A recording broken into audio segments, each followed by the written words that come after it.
યુદ્ધના મેદાનમાં પણ શ્રી કૃષ્ણએ આહાર વિહારની વાત છોડી નથી, ભૂલ્યા નથી। અત્યારે આ યુગમાં આહાર વિહારને સાચવવાની ખૂબ આવશ્યકતા છે। તો ગીતાનો એ જ શ્લોક આપણે ઉચ્ચારીએ જે આપણા દૈનિક જીવનમાં બહુ જ જરૂરી છે। ભગવાનના શ્રી મુખેથી જે વચનો નીકળ્યા છે, આપના મુખથી પણ તેનું ઉચ્ચારણ થાય, એ પુણ્ય લાભ આપ લેજો ચોક્કસ। ભગવાન કહે છે, યુક્તાહાર વિહારસ્ય યુક્તાહાર વિહારસ્ય યુક્તો ચેષ્ટ કર્મસુ યુક્ત સ્વપ્નવબોધસ્ય યુક્ત સ્વપ્નવબોધસ્ય યોગો ભવતિ દુઃખઃ। ભગવદ્ ગીતા 6થા અધ્યાયનો 17મો શ્લોક છે। 6થા અધ્યાયના પહેલા શ્લોકમાં ભગવાન કહે છે કે અનાશ્રિતા કર્મ ફલમ કાર્યમ કર્મ કરોતિ યા સ સંન્યાસી ચ યોગી ચ। આસક્તિ રહિત થઈને કરવા યોગ્ય શુભ કર્મ કરે છે અને ફળ ઈશ્વરને અર્પણ કરે છે, સંન્યાસ અને યોગના ફળને પ્રાપ્ત થાય છે। 17મા શ્લોકમાં ભગવાન કહે છે કે દુઃખોનો નાશ કરવા વાળો યોગ, સમસ્ત દુઃખોનો અંત આણવા વાળો યોગ, યથા યોગ્ય આહાર વિહાર કરવા વાળાને અને કર્મ પણ યથા યોગ્ય રીતે ચેષ્ટા કરવા વાળાને, તથા યથા યોગ્ય સૂવું અને જાગવાનું સમજનારને સર્વ દુઃખોનો અંત આણવા વાળો યોગ પ્રાપ્ત થાય છે।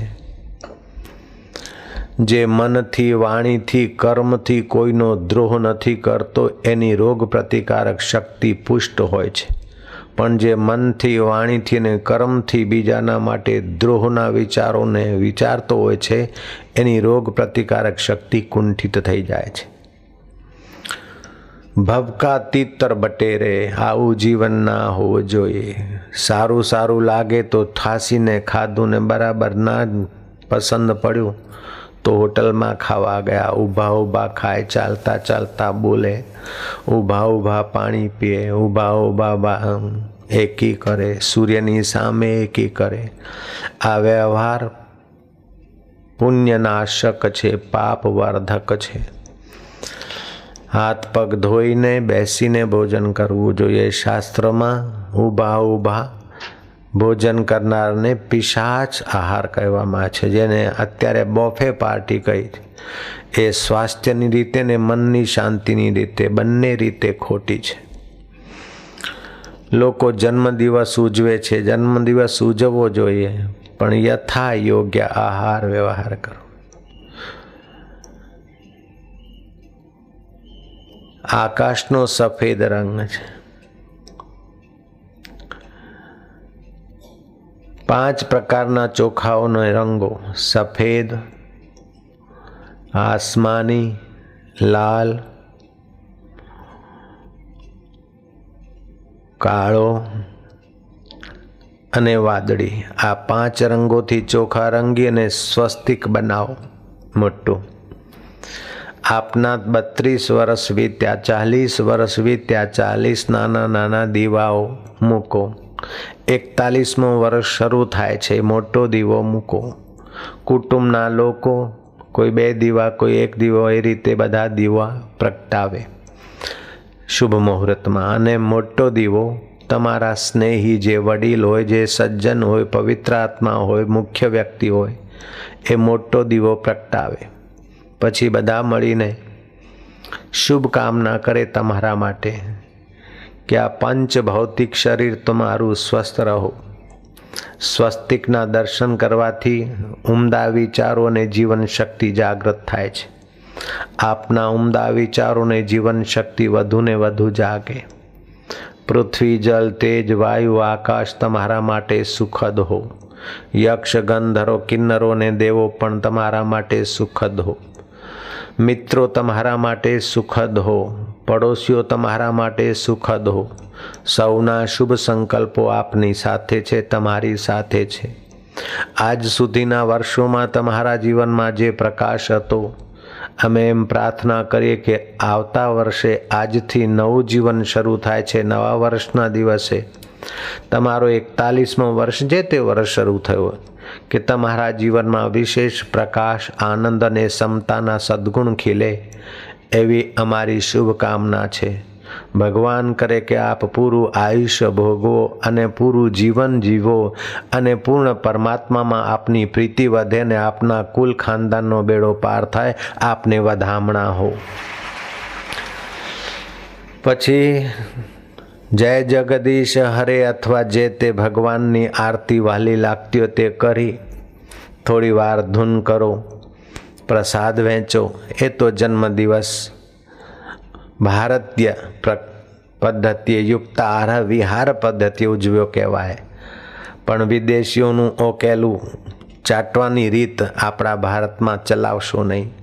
કેક બનાવે, હિંડું નાખે, વસ્તુ અપવિત્ર અથવા 3 દાડા 2 દાડાનો વાસી કેક. આ રસોઈ બની 3 કલાકની અંદર એનો ઉપયોગ થઈ જવો જોઈએ, નહીં તો ફેર તો રસોઈનો સત્તો માર્યું જાય છે અને રજસ તમસ ગુણ એમાં આવે છે, જે ખાનારને પછી ભોગવવા પડે છે રાજસી તામસી વૃત્તિઓના શિકાર થઈને. કેક લાવે, હવે વાસી બનાવેલું ભોજન એના ઉપર મીણબત્તીઓ બાળે, મીણબત્તીઓ બાળે પછી ફૂંકે.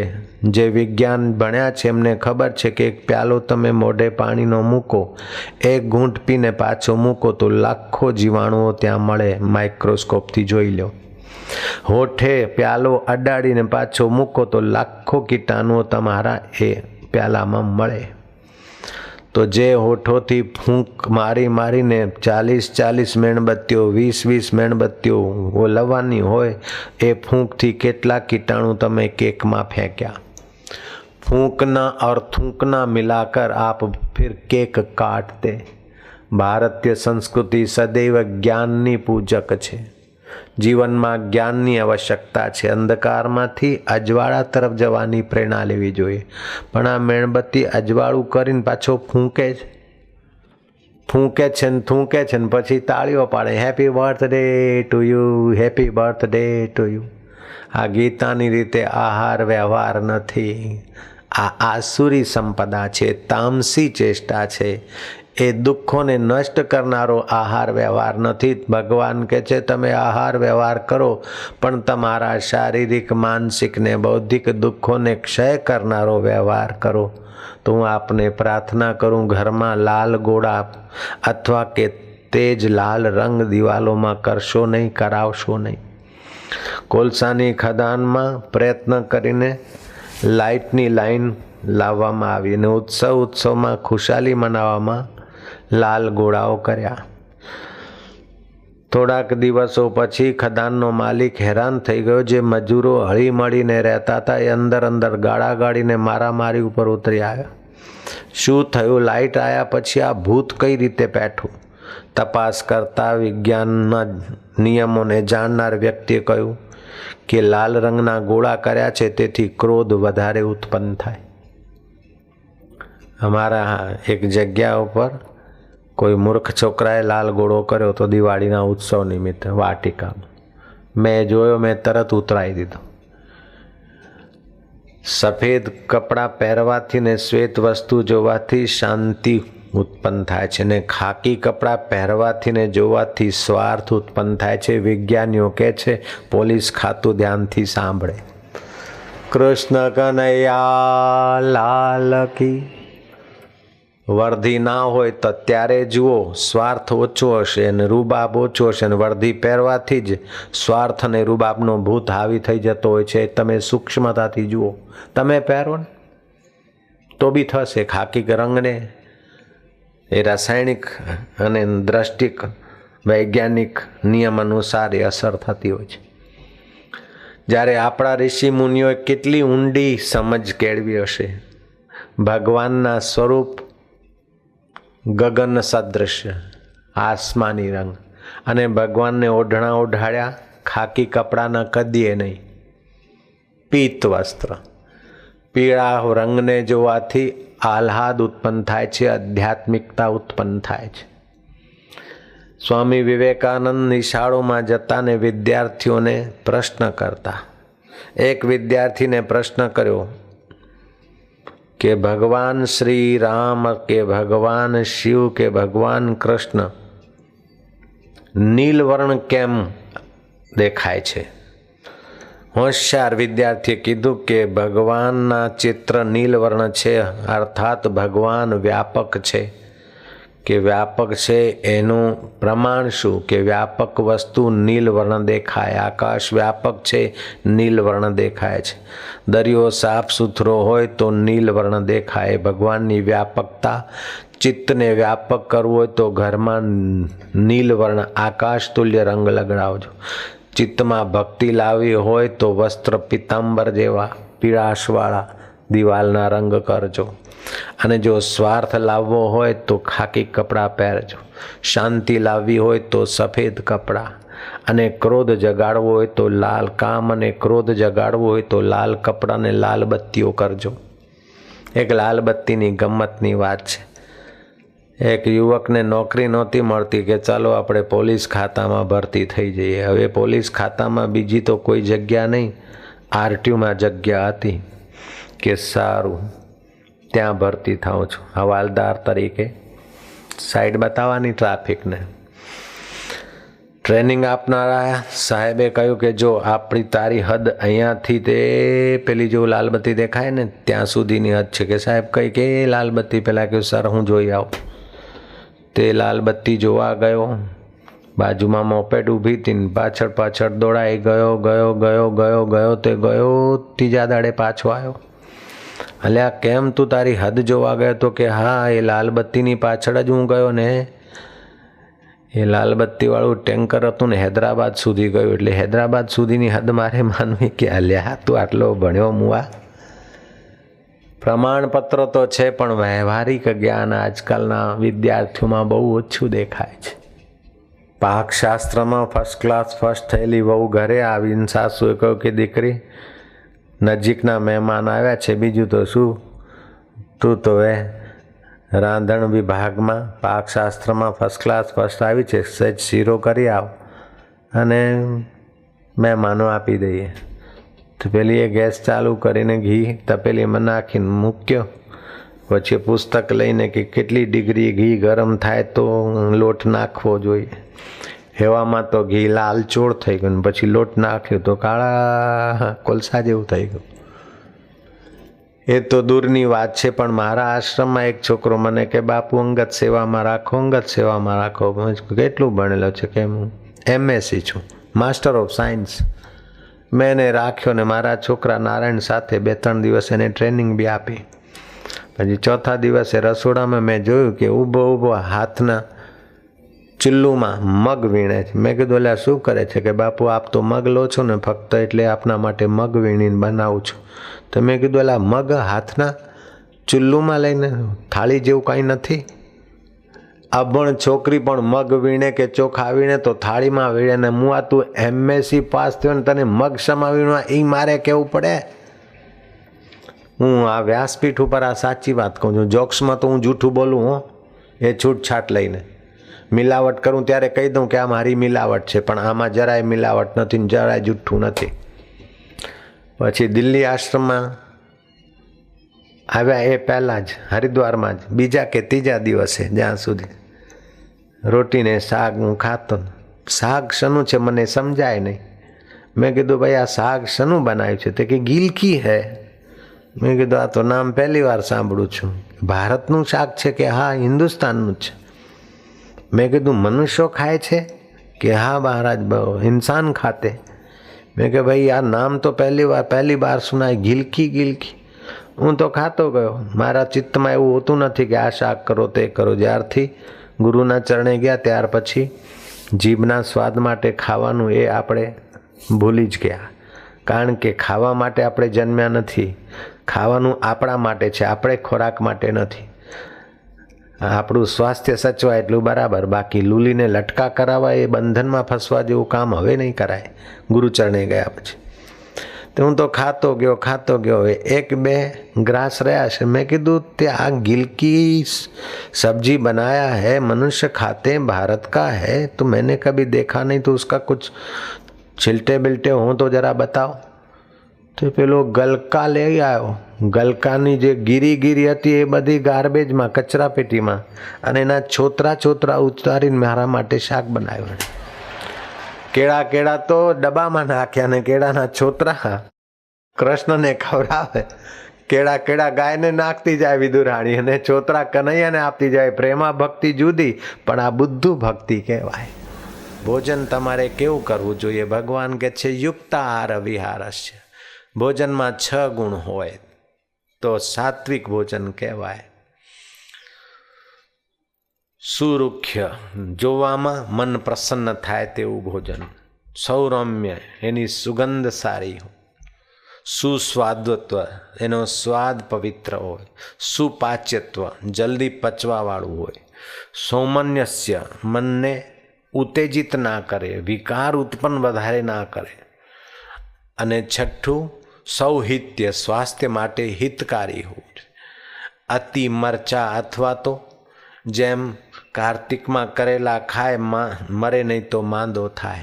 कारण के कार्तिक मास में, भादरवा ने कार्तिक मास में पित्त प्रकोपनी सीजन छे, एटले पित्त शमन माटे भादरवा में खीर लावीने मूकी दीधी, श्राद्धना दिवसोनुं निमित्त बनावीने। कार्तिक मास में दही खवाए। भादो की दही दे भूतों को, कार्तिक की दही दे पूतों को। भादरवानी दही भूतड़ाओने खवरावो, मुआ मर ए बाजू, अने कार्तिकनी दही छोकराओने खवरावो। मंदाग्नि थई होय, पाचन तंत्र नबळुं पड्युं होय तो जम्या पहेला आदुना थोड़ा टुकड़ा, લીંબુનો રસ અને સહેજ સિંધાવ મિલાવીને 2-3 ગ્રામ આદુ ખાઓ, 2 ગ્રામ, એનાથી પાચન તંત્ર તમારું ઉઘડશે। શરીરમાં કાનમાં બહેરાપણું આવી ગયું છે તો ડુંગળીના રસના ટીપા નાખો। શરીરમાં વાયુ થયું છે, ગાંઠો થઈ છે, ઢીચણોમાં દુખે છે, સર્વગુણ તેલ સમિતિએ બનાવ્યું છે, સસ્તું આપે છે, એની માલિશ अथवा तो हिंग अने लसण वगैरह भोजन में वापरवाथी शरीर स्वस्थ रहे। मिर्गीनी तकलीफ है, हिस्टीरिया है, तो रेशमना दोरा में 21 जायफळ परोवीने मिर्गीवाळा व्यक्तिना गळा में नाखो, थोड़ा दिवस में मिर्गी छू थई जशे। जायफळ 21 सोना रेशमना दोरा में। मोढ़ा पर मसा थई गया हो तो बेसन छाछ में मिलावीने एनो लेप करीने एने लगाड़ो, मोढ़ा उपरथी पेला मसा दूर थई जशे। एम तमे तमारा शरीर ने स्वस्थ राखो एम भगवान इच्छे छे। युक्त आहार विहारस्य युक्तो चेष्ट कर्मसु। बरोडानी बाजुमां गोधरा छे पंचमहाल में, त्याना एक सज्जने पोतानी दीकरानी पत्नी बहु गर्भ कंईक आडू टेडू थई गयुं छे, जाडी मोटी आपू जेवी थई गई। डॉक्टरो के कां तो बाई जीवशे कां तो एनी संतति जीवशे, पण जे जीवशे ए हाफ माइंड हशे, मेंटली रिटायर हशे। ए लोकोए मारो संपर्क कर्यो। मैं कीधुं गभरावानी जरूर नथी। जेने प्रसूतिनी पीड़ा थती होय ते बेनने गायना ताजा छाणनो रस 10 થી 15 ग्राम वच्चे, बहु मोटू शरीर हो तो 15 ग्राम, नहीं तो 10 થી 15 ग्राम वच्चे गायना छाणनो रस 21 वार ओम नमो नारायण जप करो। जे ते औषधि खाओ छो एमां 21 वखत निहाळीने ओम नमो नारायणनो जप करो तो औषधिमां रोग मटाडवानुं गुण जागृत विशेष थशे। ते रीते ने आपो ने गुरु गीतानो पाठ करो। ए बेन ने आप्यो, बाईए जीवती छे ने छोकरो मलकातो छे अने जोवुं होय तो गोधरामां ए लोको गोधरा समितिमां छे, रेवाचंद परिवारमां। अने आ वात सांभळीने केटलीक बहनोए जे मेजर ऑपरेशन माइनर ऑपरेशन करावा पड़ता था ए बंद थई गया। ભીમ જેવા ભીમને કુંતામાં હસતા હસતા જન્મ આપે છે ને તારા છછુંદર છાપ છોકરાઓ માટે તારે ઓપરેશન કરાવવાના હોય. જરા જરા વાતમાં કાપા મુકાવશો નહીં અને ગોળીઓ ગળી જશો નહીં, ઇન્જેક્શનો ભોંકાવશો નહીં. કુદરતી રીતે જીવન જીવવાની કળા જાણી લો. કોઈ છોકરા તોતળા છે તો એ તોતળા પણ હોય તો આંવળાનું ચૂર્ણ ગાયના ઘીમાં એને ચટાડો, એ તો સારું બોલતો થશે, એનો બાપ હોય બોલતો થશે સારું.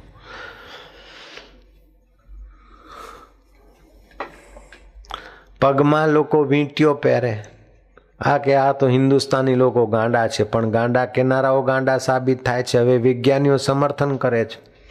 પગના અંગૂઠામાં વીંટીઓ પહેરવાથી ભૂખ નિયંત્રણ થાય, ગેસ કબજિયાત થાય નહીં અને ખોટો મોટાપો આવે નહીં. અનેક ઘાતક રોગોથી દીકરા દીકરીઓને કે કુટુંબીઓને બચાવવા હોય તો તાંબાની તારમાં રુદ્રાક્ષનો એક મણકો એના શરીરમાં બાંધી દો. જીવ લેવા રોગો કે ઘાતક બીમારીઓ જલ્દી આવશે નહીં, આવી ગઈ છે તો ટકશે નહીં. ભાવના કરો કે સૂર્યોદય થયો તો ભગવાન સૂર્ય ભાસ્કર પ્રકાશમય છે, મારું જીવન હવે પ્રકાશમય થશે, મારું જીવન તેજોમય સુખમય થશે, હું જીવનદાતાનો અવિભાજ્ય અંગ છું.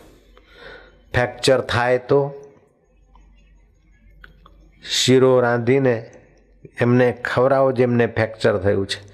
આશ્રમમાંથી બુટ્ટી મળશે એમને, એ થોડી 1-2 ગ્રામ બુટ્ટી પલાળીને રાતે રાખો ને સવારે શીરો રાંધો એમાં નાખી દો, હાડકા આમ સંધાય. સમિતિવાળાને એ બુટ્ટી આપી છે ને એ બુટ્ટી ચ્યવનપ્રાશમાં નાખો એટલે લોકોના હાડકા મજબૂત થાય એવી મેં આજ્ઞા કરી છે ને એ લોકોએ આજ્ઞા પાળી છે ને ચ્યવનપ્રાશ બનાવ્યું છે, તે બદલ એમને હું શાબાશ આપું છું. નરોડા સમિતિ બનાવતી હોય તો એમને પણ એ બુટ્ટી આપણે ફ્રી આપીએ. સપ્ત ધાતુ વર્ધની બુટ્ટી છે, 7 ધાતુઓનું વર્ધન થાય. કેશુભાઈ પટેલ મુખ્યમંત્રી માટે ડૉક્ટરો લોકો કાંઈનું કાંઈ કહેતા હતા. મને એમના માટે થોડી ભાવના એટલે મેં એમને ભારપૂર્વક કહ્યું કે આ બુટ્ટી લો ને એમણે લીધી બુટ્ટીને અત્યારે તો લાકડીએ છૂટી ગઈ અને એ બીમારીએ વહી ગઈ અને બરાબર જુવાનની જેમ કામ કરી શકે છે કેશુભાઈ પટેલ મુખ્યમંત્રી ગુજરાત રાજ્ય. તો એ ઉપસંજીવની જેવી છે સપ્તધાતુ વર્ધક બુટ્ટી. તો નરોડા સમિતિ જો ચ્યવનપ્રાશ બનાવે તો 56 વસ્તુઓ નાખવાની, 36 વસ્તુઓમાં ઉકાળવાની હોય છે અને બીજી વસ્તુ અંદર 20-22 વસ્તુઓ નાખવાની હોય છે, 34 વસ્તુમાં ઉકાળવાની હોય છે, મારા વૈદ્યને ખબર છે. તો એ તમને ફોર્મ્યુલા આપીને નો લોસ નો પ્રોફિટથી તમે ચ્યવનપ્રાશ હાચુકલે બનાવો. ધંધાદારી કંપનીઓ ચ્યવનપ્રાશ બનાવે છે તો પેલામાં બનાવે લોખંડના કઢાવામાં, એ વર્જિત છે, મનાઈ છે. અને કાર્તિકી પૂનમ પછી જ આમળા વીર્યવાન થાય. લોકો તો પહેલેથી બનાવે ને માર્કેટમાં મૂકે છે, લાખો રૂપિયા એડવર્ટાઇઝમાં વાપરે ને કરોડો રૂપિયા ભેગા કરવાના હોય. એમને તમારા સ્વાસ્થ્યથી લેવા દેવા નથી, પૈસાથી લેવા દેવાય. કાચા આમળા તમે ખાઓ, તમારા દીકરા દીકરીઓને ખવડાવો, 1-2 આમળા દરરોજે ખાઓ, સ્વાસ્થ્ય માટે સારા. ગડપણની બુઢાપાની કમજોરી હોય તો પણ આમળા આપો, આમળાનો મુરબ્બો કરી રાખો, એ ખાઓ. કેરીનો રસ આપો વૃદ્ધ માતા પિતાને, એમાં સહેજ આદુના ટીપા 5-7, 250 ગ્રામ કેરીનો રસ કાઢીને આપો. ગડપણમાં જુવાની લાવવાનું કામ કરશે કેરીનો રસ. એવી રીતે શરીર તમારું સ્વસ્થ રહે, મન પ્રસન્ન રહે. તુલસી વાત અને કફને હણનારી છે, પણ રવિવારે ખવાય નહીં, કારણ કે રવિવારે પિત્ત પ્રકોપ હોય છે. તેલ માલિશ સ્વાસ્થ્ય માટે સારી, પણ રવિવારે કરાય નહીં. કરવી હોય તો ગુલાબના ફૂલ નાખવા જોઈએ. સોમવારે સૌંદર્ય અને આરોગ્યપ્રદ, મંગળવારે આયુષ્ય નાશ કરે માલિશ, બુધવારે યશ લાભ અને સ્વાસ્થ્ય લાભ, ગુરુવારે દુઃખ અને શુક્રવારે શોક આપે. પણ શુક્રવારે માલિશ કરવી જોઈએ તો ગાયનું છાણ નાખીને પછી કરી શકાય. આપણા ઋષિઓએ કેટલું ચિંતન કર્યું હશે. અત્યારે વિજ્ઞાનીઓ કહે છે કે આજે ચોટી રાખતા હતા પૂર્વજો, ચોટી રાખવાનો આગ્રહ કરતા, ઋષિ મુનિઓ ચોટી રાખતા, એનું કારણ છે આપણે આદેશ આપીએ છીએ તો આગલા મગજને કામ મળે છે. જ્યારે કોઈ સૂચનાઓ કે આદેશ લેતા હોય છે તો પાછળનું મગજ એમાં કામ કરે છે. અને પાછળના મગજની મુખ્ય પોઈન્ટ ત્યાં ચોટી રાખવામાં આવે અને ચોટી રાખી તો કોઈ શુભ કરો અથવા સવારે સાંજે ચોટી બાંધો, કોઈ તિલક કરતો ત્યારે ચોટીને સ્પર્શ કરો, જેથી એ મગજ વધારે સેન્સિટિવ, વધારે સંવેદનશીલ રહે. વિજ્ઞાનીઓ તો એમ કહે છે કે પૂર્વકાળના ઋષિ મુનિઓએ ચોટી એટલે જેમ રેડિયો અને ટીવીની એન્ટેના એરિયલ કામ કરે છે તેમ પ્રકૃતિના ગુપ્ત રહસ્ય જાણવાનું કામ એ ચોટી પાસેથી લેતા હશે. માટે આ ચોટીની મહત્તા હિન્દુસ્તાનીઓની જબરી છે. અને આપણે હસી કાઢતા કે આ તો ચોટી વાળો છે, આ તો બાવો છે. એવી રીતે વટવૃક્ષ માટે પણ એ ઔષધિઓની ખાણ, જળ, મૂળ, ડાળ, પત્તા, દૂધ એનું બધું કામ આવે ને વટવૃક્ષ નીચે બેસીને જપ કરે તો મન જલ્દી શાંત થાય છે. એ વૈજ્ઞાનિક શોધકોએ જાહેર કર્યું ત્યારે આપણે એની મહિમા જાણતા થોડી માનતા થયા. નહીં તો અંગ્રેજી શાસને આપણા સાધના અને પૂજા સ્થળોની મજાક ઉડાવીને આપણી શ્રદ્ધા તોડી નાખી હતી. પણ હવે એ લોકો જ આપણા માર્ગે ચાલીને શાંતિ મેળવી રહ્યા છે. કોઈ ઘા થયો હોય, લોહી વહેતું હોય તો તરત હળદર ચોપડી દો, લોહી વહેવાનું બંધ થઈ જશે. માટી નાખશો નહીં. અને જે ઘા કે લોહી વહેતું હોય, સર્વગુણ તેલ સમિતિએ બનાવ્યું છે એ ચોપડો. ભલભલા ઘા જે દવાઓથી ને સોપ્રોમાઇસ ને ડેટોલથી નહીં ઉતર્યા મારાને એક સંતના, એ આ સર્વગુણ તેલથી આરામથી ઉતરી જાય. એટલે તમે ખર્ચાળ થાઓ નહીં, કરકસર્યું જીવન કરો. રાજેન્દ્ર બાબુએ જન્મદિવસે પથારીમાં બેસીને ઈશ્વરને ધન્યવાદ દીધું કે આજે જન્મદિવસ લોકો ઉજવશે. ડાયરીમાં લખ્યું રાજેન્દ્ર બાબુએ, ભારતના પ્રથમ રાષ્ટ્રપતિ, કે પ્રભુ ગાંધીજી જેવા, બાપુ જેવા મને ગુરુ મળ્યા છે અને ધર્મપરાયણ પત્ની મળી છે અને ભારત દેશની સેવા કરવાની તક મળી છે. તારી કૃપા અનેરી લીલા અકળ ગતિ, હું એને કાબિલ નથી, તે ઘણું આપ્યું છે. હવે મને આ પદવી ભોગવવાની ઈચ્છા નથી. અગર તું મારી પ્રાર્થના સાંભળે તો હવે તારી ભક્તિ દેજે, મને શાંતિ દેજે, પ્રીતિ દેજે. સંસારની કોઈ વસ્તુમાં મારું મન ના અટકે, કોઈ વસ્તુ વ્યક્તિમાં મારો રાગ ના થાય. એ પરમેશ્વર, બસ હવે તો તારી ભક્તિ, તારો સત્સંગ અને તારા અનુભવમાં મારી બુદ્ધિ પ્રવેશ પામે તેટલી જ દયા કરજે. જન્મદિવસે આજ માગું છું મારા વાલા.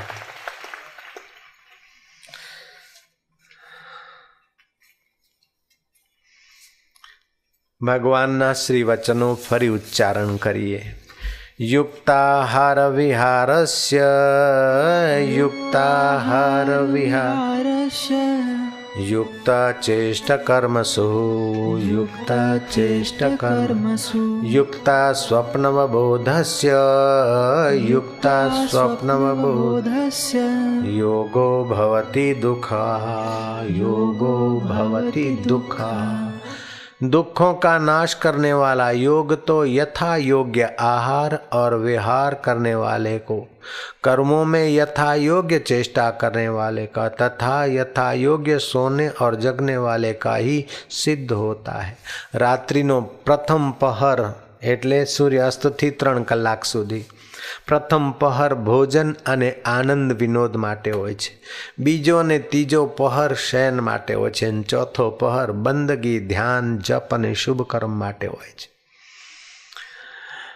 करजो करीने देखावो करशो नहीं अने बहु धरी धरीने कंजूसी करशो नहीं। अति विश्वास राखीने छेतराशो नहीं अने अति अविश्वासु थईने एकल दोकल पड़ी जशो नहीं।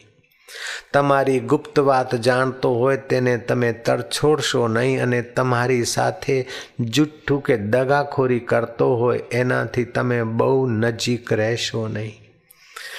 तमारामां विवेक अने वैराग्य जगाड़े तेवा सतशास्त्रोनुं अध्ययन कर्या विना रहेशो नहीं अने कोईना लग्न निमंत्रण आवे तो जल्दी होशे होशे दौड्या जशो नहीं। टळे तो टाळी देजो। पण कोईना मृत्यु समाचार सांभळीने विना आमंत्रणे पण जजो अने शमशानमां ज्यारे बबूक बबूक करीने अग्नि एनी देहने स्वाहा करती होय त्यारे तमारा मनने शिखामण आपजो के ले तारो पण आवो दिवस आवशे। मत कर रे गर्व गुमान गुलाबी रंग ઉડી જાવેલો, ઉડી જાવેલો રે ફીકો, પડી જાવે ગોરે પાછો नहीं आवेगो, माटी में मली जावेगो। मत कर रे गर भगुमान, पतंगी रंग उड़ी जावेलो। काई रे लायो भाया, काई रे लायो वीरा, काई लई जावेगो। धन दौलत थारा, जोर जवानी अठे मिली जावेगो, पाछो नहीं आवेगो, माटी में मली जावेगो। मत कर रे गर्व गुमान, पतंगी रंग उड़ी जावेलो, उड़ी जावेलो रे फीको, पड़ी जावेगो, माटी में मली जावेगो, पाछो नहीं आवेगो। मत कर वे कर वगुमान, गुलाबी रंग उड़ी जावेलो। हाड जले जो लाकड़ जल रयो, केस जले जो घासारे। मत कर देह विश्वास रे, गुलाबी रंग उड़ी जावेलो।